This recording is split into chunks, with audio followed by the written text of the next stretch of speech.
Alors, bonjour à tous.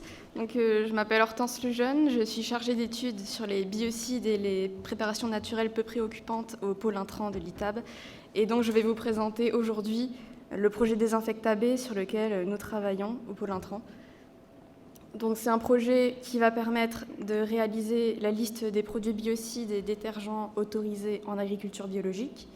Et c'est un projet qui est financé par le ministère de la Transition écologique. Donc, qu'est-ce qu'un produit biocide ? Il est défini par le règlement 528/2012.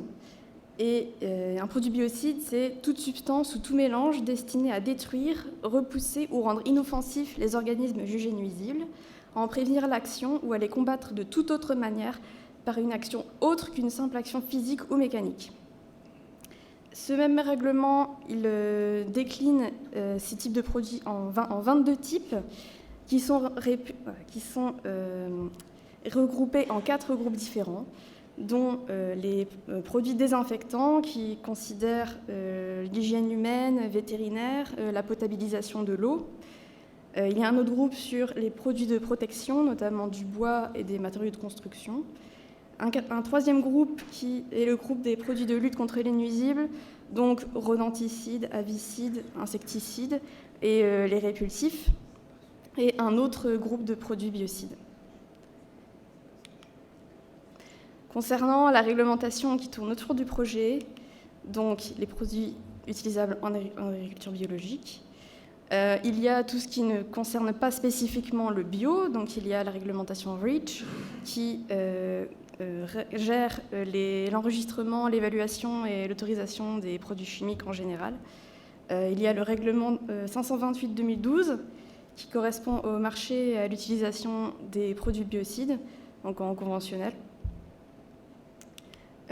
Et pour ce qui est du bio, il y a le règlement 2018-848, le dernier règlement bio sorti à ce jour, qui abroge le règlement 834/2007, sauf pour certaines annexes notamment. Donc ce règlement qui traite de la production biologique et de l'étiquetage des produits. Et ce règlement a un règlement d'application, le 889/2008. Voilà. Et ce qui nous intéresse, c'est l'annexe 4 du règlement 2021-1165, ce règlement qui autorise certains produits et substances en bio et qui établit leur liste. Donc, le projet Désinfecta B a pour but d'établir cette annexe 4.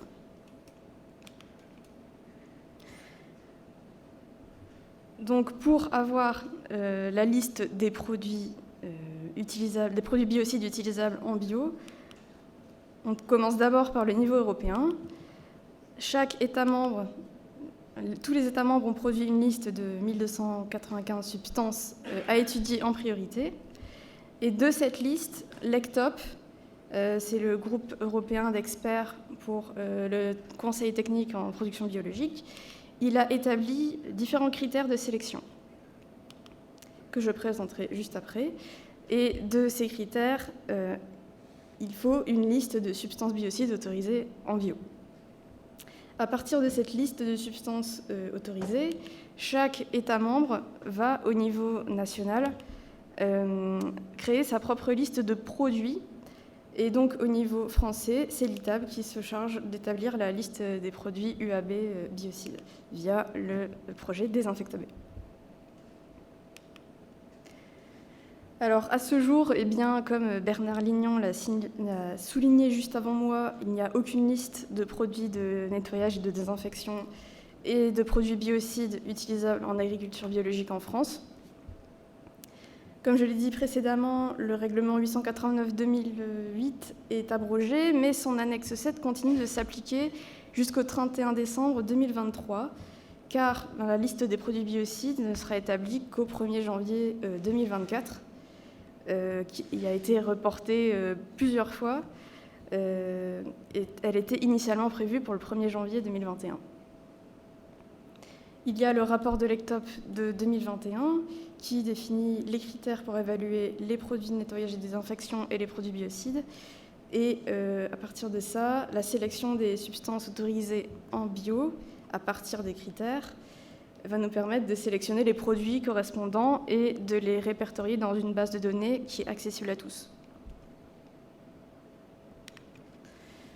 Alors, quels sont les critères de l'ECTOP pour exclure les substances actives qui ne doivent pas être utilisées en bio? Eh bien, l'ECTOP a décidé...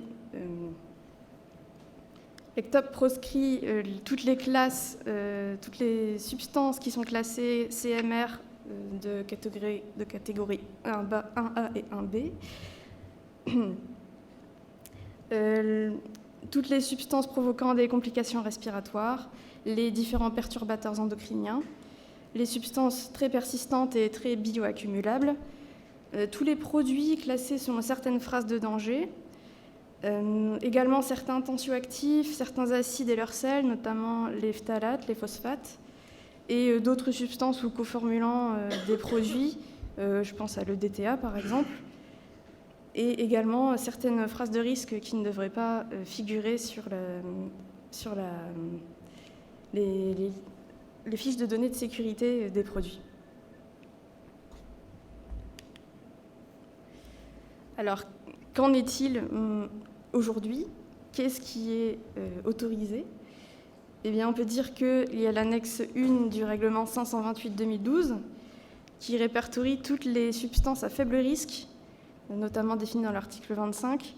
Et actuellement, nous avons réalisé une base de données sur tous les produits biocides à faible risque qui a été mise à jour en octobre dernier. Il y a l'annexe 4 du règlement 889/2008 qui continue de s'appliquer, l'annexe 7, pardon, et également l'annexe 4 du 2021-1165, bien qu'elle soit vide pour l'instant.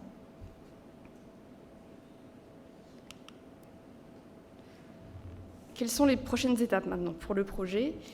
Eh bien, il nous reste à attendre la définition complète des critères de l'ECTOP pour identifier les substances biocides utilisables en bio. De là, réaliser la base de données des produits à partir des substances.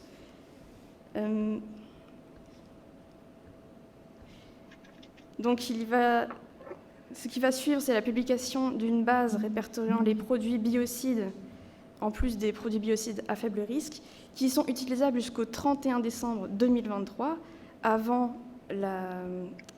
l'application de l'annexe 7, avant l'application de l'annexe 4, pardon, et ensuite réviser et publier la base répertoriant les produits biocides utilisables dès le 1er janvier 2024, cette fois-ci.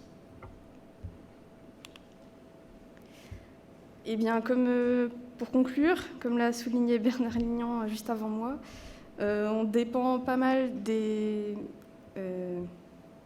décisions de l'EFSA et de la Commission européenne. Et ce projet doit prendre fin en décembre 2023, juste pour la publication de la base complète. Voilà, je vous remercie de votre attention.